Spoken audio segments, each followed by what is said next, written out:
అధ్యాయము మొదటి వచనం చదవండి. నా నీతికి ఆధారమగు దేవా నేను మొరపెట్టినప్పుడు నాకు ఉత్తరమిమ్ము. ఇరుకులో నాకు విశాలత కలుగు చేసిన వాడవు నీవే. నన్ను కరుణించి నా ప్రార్థనను అంగీకరించుము. నరులారా ఎంతకాలము నా గౌరవమును అవమానముగా మార్చెదరు. ఎంతకాలము వ్యర్థమైన వాణిని ప్రేమించెదరు. ఎంతకాలము అబద్ధమైన వాటిని వెదకదేరు. చాలు. పరిశుద్ధ గ్రంథంలోని ప్రభు అయిన యేసుక్రీస్తు వారి మాటలు చాలా జాగ్రత్తగా విందాం, శ్రద్ధతో విందాం. ఎవరు కూడా మాట్లాడొద్దు. దేవుని మాటలు విన్నప్పుడు చాలా జాగ్రత్తగా వినాలి. దేవుడు చూస్తున్నాడు అన్న భయం మనం కలిగి ఉండాలి. ఎవరు కూడా ఏమి ఆటలాడకండి, ఏమి ఫోన్లు చూసుకోకండి. నా వైపు చూడండి, వాక్యాన్ని వినండి. దేవుని మాటలు వినటం వల్ల మనకి ఆశీర్వాదము, మేలు, దీవెన అన్ని మనకి ఆశీర్వాదం కలుగుతాయి. దేవుడు ఇస్తాడు, మనకి సాయం చేస్తాడు. దేవుని వాక్యాన్ని శ్రద్ధగా విందాం. నా నీతికి ఆధారమగు దేవా, నేను మొరబెట్టినప్పుడు నాకు ఉత్తరమిమ్ము. ఇరుకులో నాకు విశాలత కలుగు చేసిన వాడవు నీవే. నన్ను కరుణించి నా ప్రార్థనను అంగీకరించుము.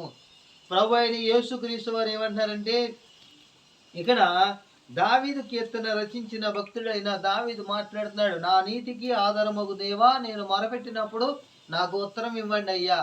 నేను యథార్థం కలిగి జీవించడానికి కారణము నీవే యేసయ్యా. నేను నీతిగా జీవించడానికి, నేను నీతిగా బ్రతకడానికి కారణము యేసయ్యా నీవే. నిన్ను నమ్ముకున్నప్పుడు నీ యొక్క పరిశుద్ధత నా జీవితంలోకి వచ్చింది. నిన్ను నమ్మినప్పుడు నేను ఎలా ఉండాలో, ఏ రీతిగా ఉండాలో, ఎలా బ్రతకాలో, ఎలా జీవించాలో, ఎలా యథార్థంగా ఉండాలో, ఎలా నీతి కలిగి ఉండాలో, ఎలా ప్రార్థన చేయాలో అన్నీ కూడా మీరు నాకు తెలియపరిచారు యేసయ్యా.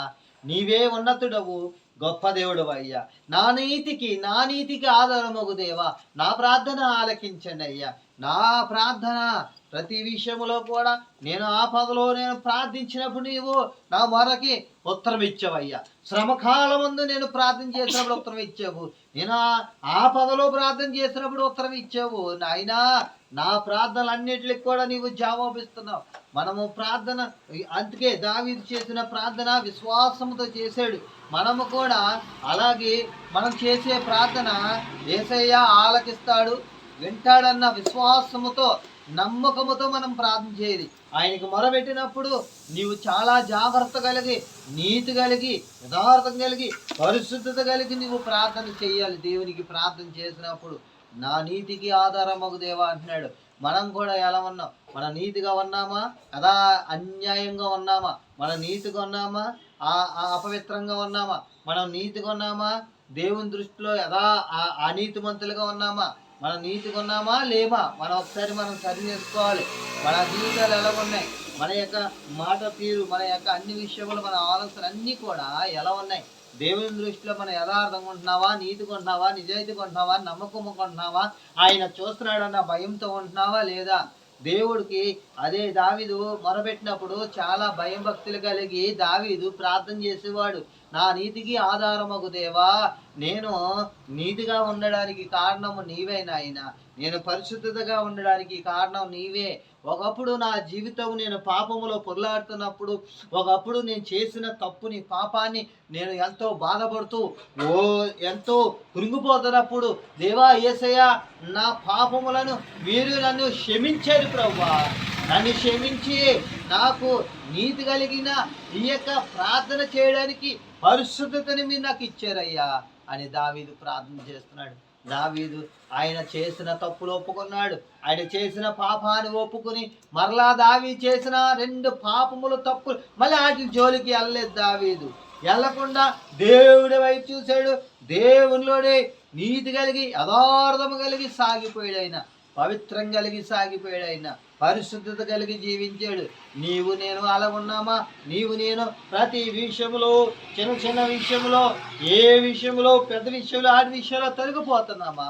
అలా తొలగిపోకుండా ఉండాలంటే, అలా పాపంలో పడకుండా ఉండాలంటే మనం ప్రార్థన చేసుకోవాలి. యేసయ్యా, నేను ప్రార్థనలో గడిపినప్పుడు అయ్యా మొట్టమొదటిగా నేను పాపిని అయ్యా, నన్ను క్షమించి నేను పాపంలో పడకుండా నన్ను కాపాడండి అయ్యా. దివారాత్రములు నేను పాపంలో పడకుండా నన్ను కాపాడండి అయ్యా. మనం ప్రార్థన చేసుకోవాలి. మన ప్రార్థన ఎలా ఉండాలంటే చాలా విరిగి నలిగిన హృదయంతో, విరిగి నలిగిన మనసుతో, మన యథార్థం కలిగి, నీతి కలిగి, నిజాయితీ కలిగి, నమ్మకం కలిగి మనం ప్రార్థన మనసు పూర్తిగా యథార్థంగా విశ్వాసంతో నమ్మకముతో మనం ప్రార్థన చేయాలి. మన ప్రార్థన దేవుడు వింటున్నాడన్న విశ్వాసం మనకు కలిగి ఉండాలి. మన ప్రార్థన తప్పకుండా ఆయన వింటాడు. అందుకే అన్నాడు చూడండి, నా నీతికి ఆధారమగు దేవా, నేను మొరబెట్టినప్పుడు నాకు ఉత్తరమేమో, ఇరుకులో నాకు విశాలత కలుగు చేసిన వాడు నీవే, నన్ను కరుణించి నా ప్రార్థన అంగీకరించు. నేను చేసే ప్రతి ప్రార్థన కూడా ఆలకించండి అయ్యా, ఆలకించండి. నా ప్రార్థనకి ప్రతిఫలాన్ని ఇవ్వండి అయ్యా అని మనం ప్రార్థన చేసుకోవాలంట. చూడండి ఆయన ఏమంటున్నాడు, నరులారా నరులారా ఎంతకాలమున గౌరవమును అవమానముగా మార్చెదరు, ఎంతకాలము వ్యర్థమైన దానిని ప్రేమించెదరు, ఎంతకాలము అబద్ధమైన వాడిని వెదకెదరు. ప్రభు అయిన యేసు ప్రభు అని అంటున్నారు, నరులారా, ఈ లోకములన్న ప్రజలారా, ఎంతకాలము నన్ను గౌరవమును అవమానముగా మార్చెదరు, నన్ను నానా మాటలందరు, నా వైపు చూసి నన్ను ఇష్టానుసరంగా మీరు ఎంతకాలం తిడతారు, అయినాను మిమ్మలను నేను ప్రేమిస్తున్నాను, అయినాను మిమ్మల్ని ప్రేమిస్తున్నాను అంటున్నాడు యేసయ్య. మీరు యేసయ్యని ఎంత గౌరవం లేకుండా చేస్తున్నా, యేసయ్యని తిడుతున్నా, అవమానిస్తున్నా, అయినా యేసయ్య మిమ్మల్ని ప్రేమిస్తున్నాడు. ఆయన అంత ప్రేమిస్తున్నాడంటే గొప్ప దేవుడు ఆయన. చూడండి, అవమానముగా మార్చెదరు అంటున్నాడు. ఎంతకాలము వ్యర్థమైన దానిని ప్రేమించుతారు. ఏముంది ఈ లోకములో వ్యర్థమైనది? ఏముంది ఈ లోకములో? మనకి డబ్బు మనతోటి రాదు, ఆస్తులు, అంతస్తులు, బిల్డింగ్లు, ఈ లోకములో ఏది కూడా రాదు.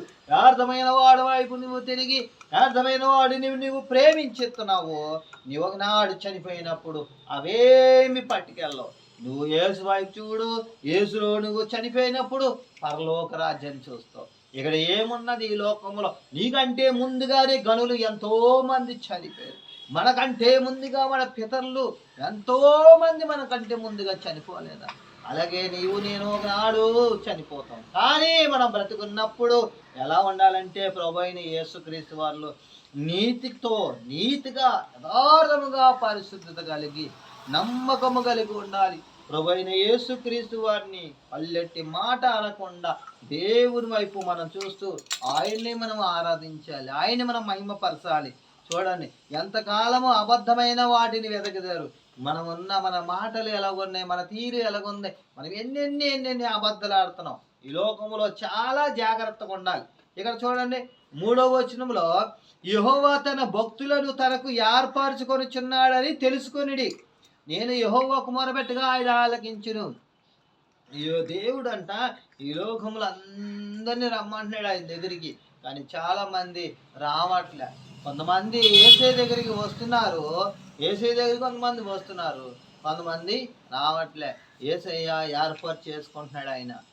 ఇక్కడ మనం వల్ల కాదు, యేసయ్య ఏర్పాటుని బట్టి యేసయ్యని నమ్ముకుంటున్నారు. యేసయ్యే ఆయనే పరమ తండ్రి, ఆయన లోకరక్షకుడు, ఆయన దయగల తండ్రి. చూడండి ఆయన ఏమంటున్నాడు, భయమునుంది పాపము చేయకూడదు. నీవు దేవుని భయం ఉన్నప్పుడు నువ్వు పాపం చేయకూడదు. ఏం చేయకూడదంట? భయమునుంది పాపము చేయకూడదు. భయమునుందంటే నీవు దేవుని యందు భయం కలిగి భక్తి కలిగి ఉన్నప్పుడు నీవు అది చిన్న పాపమైనా సరే పెద్ద పాపమైనా సరే నువ్వు చేయకూడదు అంటున్నాడు యేసు ప్రభువు వారు. పాపం అంటే ఎన్నో రకాల పాపాలు ఉన్నాయి. జారత్వం ఉంది, వ్యభిచారం ఉంది, త్రాగుడు ఉంది, జోదం ఉంది, ఎన్నో పాపములు, నరహత్యలు, ఎన్నో పాపములు. మనం బూతులు ఆడటమే పాపములు, అబద్ధాలు ఆడటమే పాపములు, మనం చేసే ప్రతి పాపములు, మనము అనేకులను హింసించడం కూడా అది కూడా పాపమే, తిట్టడము పాపమే. దేవుడు నా భయం భక్తి కలిగి నీవు పాపం చేయకూడదు అంటున్నాడు. మన నోటి దీన్ని మనం చాలా జాగ్రత్తగా ఉంచుకోవాలి. మనం అనేకులను మనం ప్రేమించే వారికి ఉండాలి. ఈ లోకంలో అందరినీ ప్రేమించే వారికి ఉండాలి. దేవుడు ఏమంటున్నాడంటే నిన్ను వలే నీ పొరుగు వారిని ప్రేమించమంటున్నాడు. నిన్ను వలే నీ పొరుగు వారిని ప్రేమించాలి. కొంతమంది ఏం చేస్తున్నారంటే నిన్ను వలే నీ పొరుగు వారిని ద్వేషిస్తున్నారు. అలా కాదు, నిన్ను వలే నీ పొరుగు వారిని యేసయ్య ప్రేమించమన్నాడు. అలాగే ఇక్కడ వాక్యానుసారంగా యెహోవా యందు భయం కలిగి భక్తి కలిగి పాపము చేయకు. నువ్వు ఆ పాపం చేయకుండా ఉంటే దేవుడు నీ జీవితంలో నీ కుటుంబంలో గొప్ప కార్యాలు చేస్తాడు. నీ పట్ల గొప్ప మేలు చేస్తాడు, ఉపకారాలు చేస్తాడు, నిన్ను దీవిస్తాడు, ఆశీర్వదిస్తాడు, నిన్ను కాపాడతాడు. అంతే. నువ్వు దేవుని వైపు చూడు, లోకం వైపు కాదు. ఆయన వైపు చూడు, ఆయన నీ వైపు చూస్తాడు, నీతో మాట్లాడతాడు. ఆయన ఖచ్చితంగా నువ్వు విశ్వాసంతో ప్రార్థన చేయి, దేవుడు ఆలకిస్తాడు. నమ్మకముగా ఉండు, నీతిగా ఉండు, దేవుడు నిన్ను దీవిస్తాడు, ఆశీర్వదిస్తాడు. తర్వాత భయము నుండి పాపము చేయకుడి, మీరు పడకల మీద ఉండగా మీ హృదయములలో ధ్యానము చేసుకొని ఓరగుండుడి. మీరు పడకలకు వెళ్ళినప్పుడు పగలంతా మీరు ఏదో జాబులు చేసుకుంటూ, ప్రైవేట్ జాబులో, గవర్నమెంట్ జాబులో, వ్యాపారంలో, బిజినెస్లో, ఏ పనులు, పూల పనులు, పొలం పనులు చేసుకుని ఉంటారు. సేవ చేసేవారు కూడా ఉంటారు. సేవకులు ఎన్నెన్నో చాలామంది ఎన్నో రీతిలుగా పనులు చేసుకుంటారు. వాళ్ళందరూ కూడా పగలంతా అలసిపోయినప్పుడు రాత్రి పడకలకు వెళ్ళినప్పుడు యేసయ్య ఏమంటున్నాడంటే మీరు పడకల మీద ఉండగా మీ హృదయములలో ధ్యానము చేసుకొని ఓరకుండుడి. దేవుని మాటలను నువ్వు పడకల మీదకి వెళ్ళినప్పుడు ప్రార్థన చేసుకుని నీవు పడకల మీదకి వెళ్ళినప్పుడు దేవుని మాటలు నువ్వు జ్ఞానం చేసుకోవాలి. ఆయన మాటలు నువ్వు గుర్తు తెచ్చుకోవాలి. ఆయన వాక్యాన్ని నువ్వు నెమరు వేసుకోవాలి. ఆయన మాటలు నీవు మనసులో, ఆలోచనలు అన్నిట్లో, నీ తలంపులు, హృదయములు అన్నిట్లో కూడా ఈ మాటలే నువ్వు తలంచాలంట. నీవు పడకల మీదకి వెళ్ళినప్పుడు కూడా దేవుని వాగ్దానాన్ని, ఆ వాక్యాన్ని కూడా నీవు హృదయంలో చదువుకోవాలి. దేవుని వాక్యాన్ని జ్ఞాపకం చేసుకోవాలి, నెమరు వేసుకోవాలంట. ఆయన పడకల మీదకి వెళ్ళినప్పుడు నువ్వు ఓరకుండా ఉండకూడదు. ఓరకుండా నువ్వు ధ్యానించమంటున్నాడు ఆయన, ధ్యానం చేసుకోవాలంటున్నాడు ఆయన. మనం ఆయన వాక్యాన్ని మనం పడకలకు వెళ్ళినప్పుడు ధ్యానం చేసుకోవాలి. మనము ఆ తర్వాత నీతియుక్తమైన బలులు అర్పించుచు యెహోవాను నమ్ముకునుడి. మనము నీతిగా యథార్థం ఉండి ఆయనకి బలులు అర్పించుకుంటూ ఆయనలోనే మనం యథార్థం ఉండి యెహోవాని నమ్ముకోవాలి. ఆయనే మనకి రక్షకుడు. ఆయన రక్షణ ఇస్తాడు, ఆయన పరలోకాన్ని ఇస్తాడు. ఆయన మన కొరకు ఆ యొక్క పరలోకములు మన కొరకు నివాసములు సిద్ధపరిచాడు. ఆయన ఈ భూలోకములో నివాసములు నీతో రావాయి. పరలోకములో ఉన్న దేవుని యొక్క చెంత నివాసములు అన్ని పరలోకం అంతా కూడా నిత్యము నీవు అక్కడ ఉంటావు, దేవునితోనే ఉంటావు, దేవుడు నీతోనే ఉంటాడు. దేవుని యందు మనం ఎలా ఉండాలంటే భయము కలిగి భక్తి కలిగి ఉండాలి, నీతియుక్తము కలిగి. మాకు మేలు చూపువాడవడని పలుకువారు అనేకులు, యెహోవాడి సన్నిధి కాంతి మా మీద ప్రకాశింపజేయము. వారి ధాన్య ద్రాక్షరసములు విస్తరించి నాటి సంతోషము కంటే అధికమైన సంతోషము నీవు నా హృదయంలో పుట్టించితివి. యెహోవా నెమ్మదితో పండుకొని నిద్రపోదును. నేను ఒంటరిగా నుండి నీవే నన్ను సురక్షితంగా నివసించుదువు. చూసారా, మేలు నాకు దయచేయండి అయ్యా, మీరే నాకు సాయం చేయండి, నీవే నాకు దిక్కయ్యా, నీవే మాకు ఆశ్రయము, నీవే మాకు తోడయ్యా, నీవే మాకు ఆశ్రయం అని మనం ఏం చేయాలంట? దేవుని వైపు చూస్తూ దేవుడే మనకి అధికమైన సంతోషాన్ని మన హృదయంలో పుట్టిస్తాడు.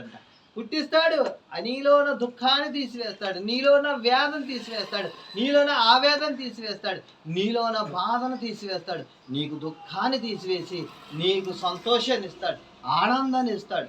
నీకు ఎంతో ఆనందము, సంతోషము కలిగి ఉంటావు.